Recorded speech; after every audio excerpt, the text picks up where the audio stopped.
Mechele mi kudo le hwenu mi bi mi mando dagbe mi kudo hwe mense anu ejero to omele yo fongbe gan ho bo mi na seye ho mi ka jan hole mi hwe metin le yo mi na so ita itan de so vlon canton nanu mi hwe ti wona jeji mi atno me jele au pacte républicain nu wa le yo lodo eneme yeme ime bo intovi adomada lo abi alin wule yeme otonukun temetemele podo yeme e gosi démocratie akpa yo kege ho ibido glodo po menu nu wa monkoton bodole wada igudo ewe e mi na notin eric hunete de su do nu wa monkoton me mi do tonu yo mi na do gbe tonu mi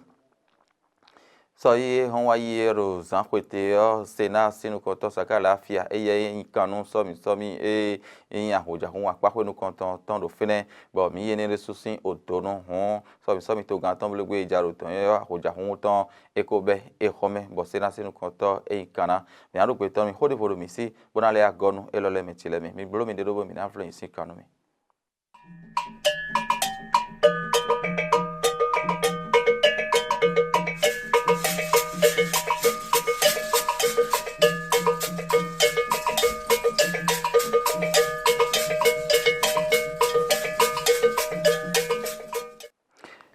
Mimbule kudo hwemensia le ko dogbonu mi we yo so mi to gan ton azan kene jen de ro pipo etinye hon e home yin house zangwe hoji so sin azan ko aton kun we gogbe yo sin kan we mi ro po e we mi nu konto senaton maton le hwe non to so mi do to mi fi o ya hon saka la fia e kanu no iwale bodole ye me sar do ji bo do to garandu wele yo bo ba dan no asinpo mon konton jiro to mi fi kan po bode uton po diyan yena dia hoja honji besin e home mi to tonu wenu emera ho ero ho do yo mi te yo mi se si hwena kondo fongu mi na se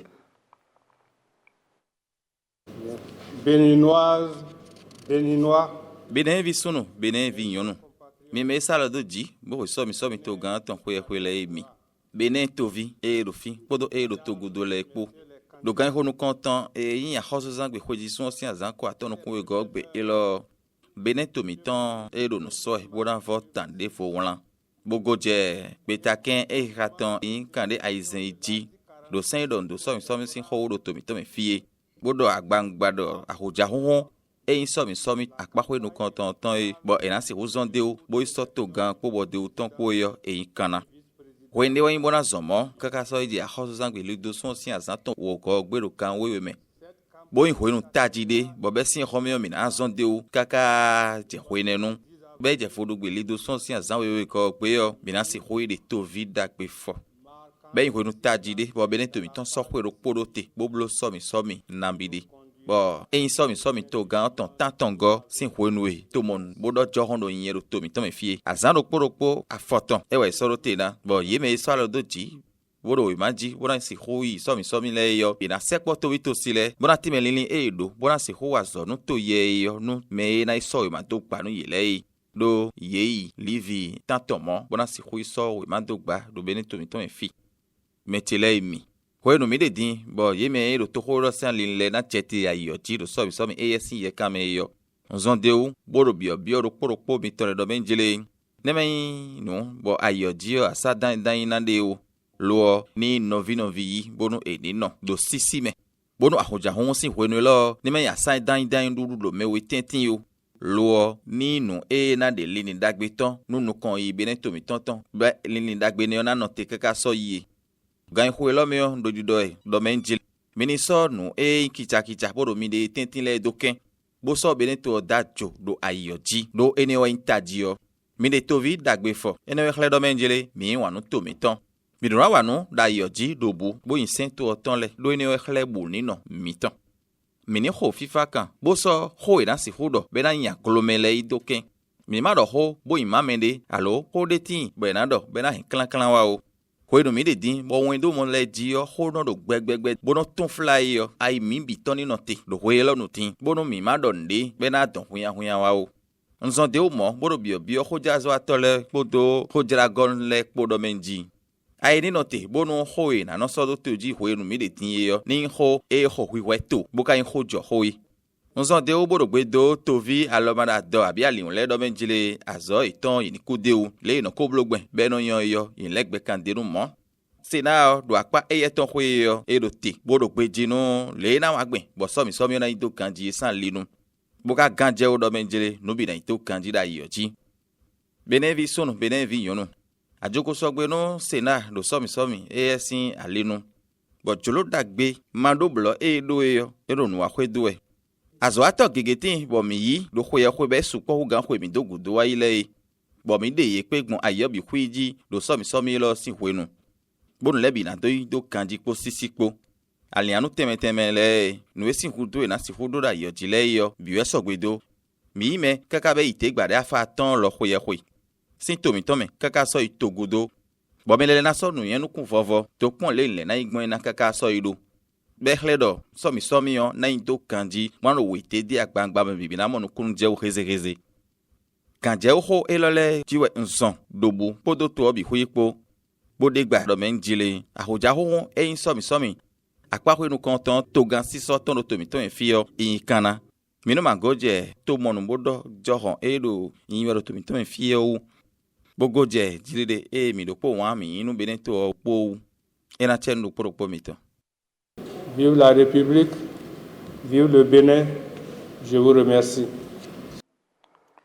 Ene hon somi jira eneo le eikanagbon do Sénat saziganji so eye hon ene hon mokotan yoji dion yeko deu mina do hode volume lo to ho konje mi kana no fana twen po do mejile o to ho gbe deti bo eno yoro do mouvement les chevaliers de la République inko ijedo su jagege meneme hon yede dion e modo mejile emine ya on klobete do wada yikuto bo azo na si hoyin o yiwa do da yo démocrate le pomi pa e wero po bo mi do wada idion ho ton fo ti ton fo fi jo hon do yiwe yo e wero po mo ton fi e sa on tin do e menjele mi yele na do odidien bo mi na se sin ho no mi at do menjele o le mi do mogbon we yo da yo démocrate le pa we ide odiyan yi ozu bo to intro menjele mi na si ho wando po ala do me podo wada ipo bo benen to mi ton e na do onu kon ide ti mi kunu e jije din to ho ro si ale nu to mi ton fi mi na ho Pascal ho do nu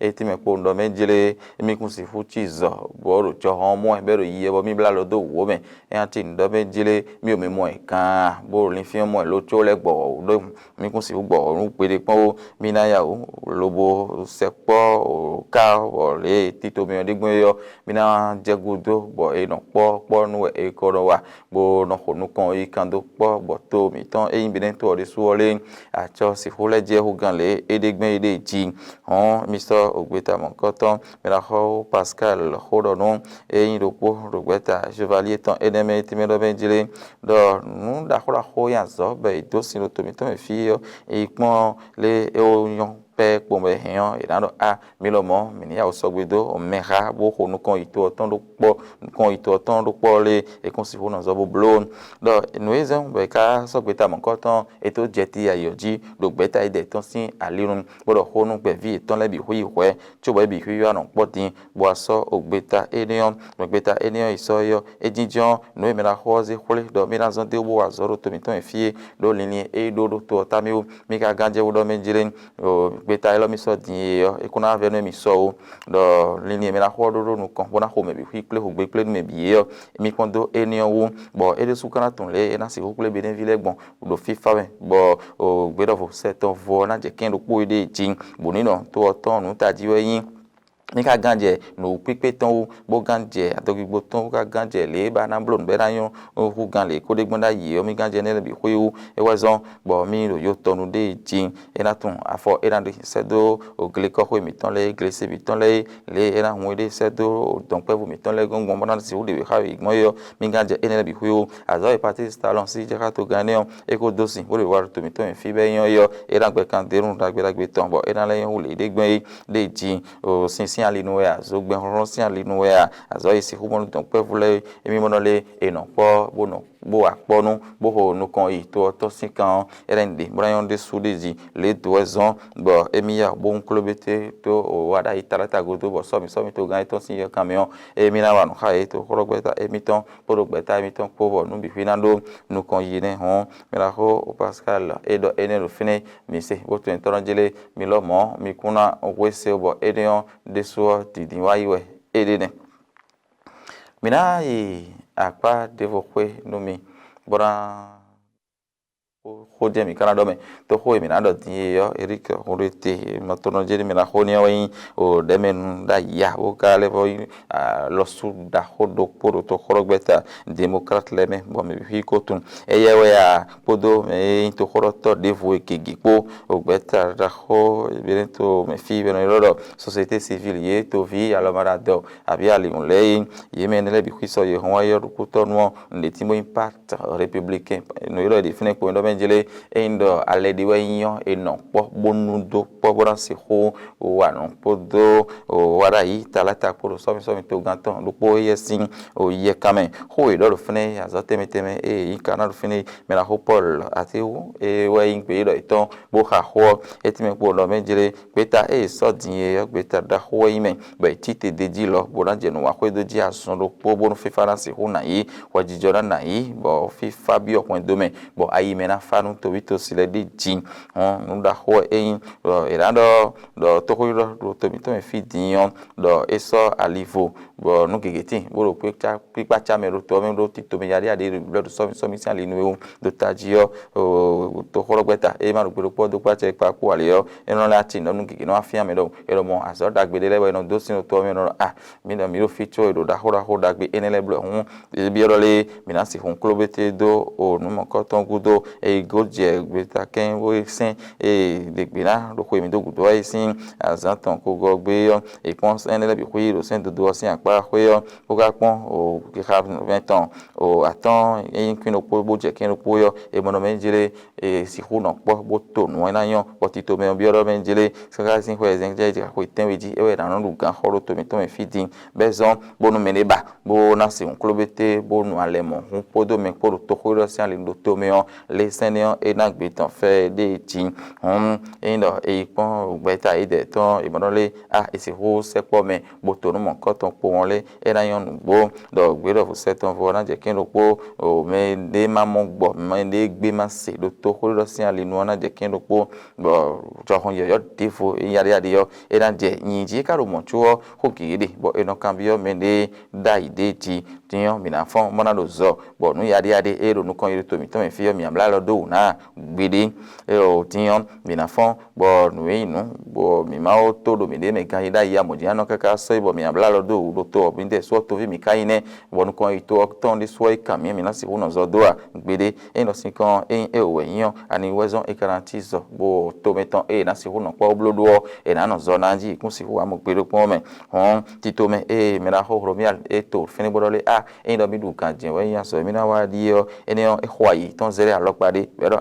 yan lo diyan de to no gbon e pe ne mi lo mo mi ko le gbon da ibo no ba na blogbon ne e wezon bo e ya o so no bo to ton le e na no o gudoni azono po me na ho Paul ati o e do enele bi queen bo le no e do fene teme le queen we ma po won be halu cho ho me no yin bo e jero na blo no bo de tin bo gbekli natin se amaro natin mi ami ni tinja yin bo toro mi de meyan natin gbekli gbe no po me ne gbe sise wan yan e natin lo taji yo nu kan yi aye di mi de otan e ne le bi kuyo e de pon mo le me ro fi fara kana ho e me ra zo mo nkan ton ayo e gboro gudo ton po won eyan o te mi ti bo le benji mi lo mo mi ro to zo wa ro o to me de ti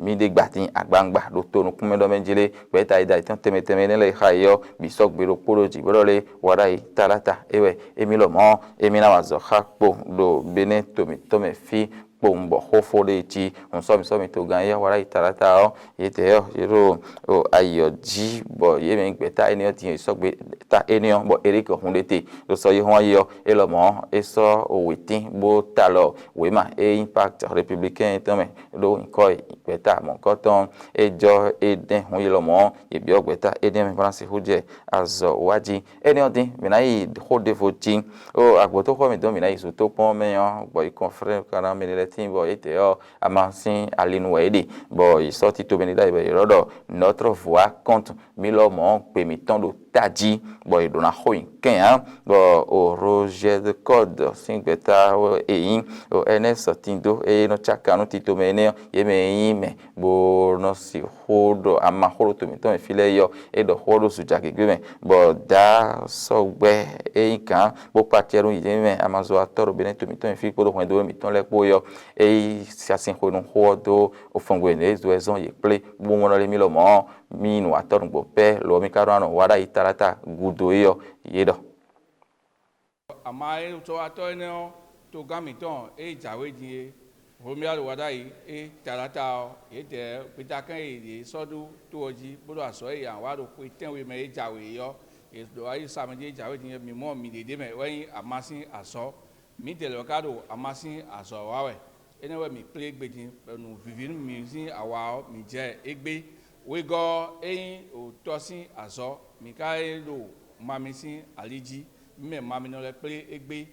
mi me no wa so lo toji le ma han to han gbe ai le an gbon to na mi me di tegbe pe mi yo mi ba mi de to kun to si mi na mo yo mi wa so ton egbe atongo weyin ne mi ka gun mi yin fo no ama wa to le yo mi ka ton do so mi e jawe do sun sa mi abi mi da san ton wo we go gbe yo mi ka ti te wa so manu wada yi tarata ko we ma na go mi ho 100% do business ai kuma di bi tala su pon la mi fi do gbe kon sa yo ti fi o mi no ho nu mo ko don be we ma na go ene metele mi no wa mi ton fon gbe meton ko mi di ton e sana hu mo pere po ame boku do otoro me podo ye ipo no eje ro to do fon gbe metin we era le ko ate ni gbe fodu gbegla e ye mi na bi yo era yonu do poropo mi bitan e izande